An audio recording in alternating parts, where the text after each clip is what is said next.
அன்னையில இருந்துதான் ஏடிஎம் மூஞ்சிலே பொழிச்சுன்னு துப்பிட்டான்னு பான்கிரவின்னு பேமஸ் ஆனது.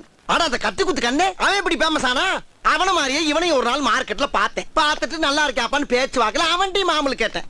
2 ரூபா தான்டா கேட்டேன். அவன் என்ன கோபத்துல இருந்தான் தெரியல, பொசுக்குன்னு இவ்வளவு பெரிய கத்திய உருவிச்சா. எடுத்தேம்பாரு ஓட்டம். மார்க்கெட்டு கூட நான் பார்க்கலையே. அப்படி ஒரு ஓட்டம். அந்த ஓட்டம் போலீஸ் ட்ரைனிங்ல கூட என்ன வேணும் ஓடலடா.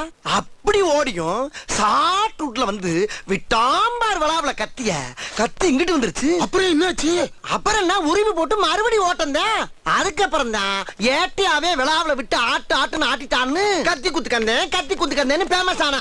ஆனா 2 பேரும் விசுவாசிரா மரியாதை தெரிஞ்சவங்க. அந்த பான் ரவி இருக்கான் பாரு, அவன் எங்க பார்த்தாலும் உன்னாலதான் பேமஸ் ரவுடி ஆனு பொசுக்குன்னு கால வந்து ஒரு டீ வடையை வாங்கி கொடுத்தான். இந்த கத்தி குத்து கண்ணு அவனோட ஒருபடி மேல ஒத்திக்கு ஒரு வீடே வாங்கி கொடுத்துருக்கான். என்ன சாரித்திரம் இருக்கும்போது என்கிட்ட வந்து பெரிய ரவுடி ஆயிட்டான் திடீர்னு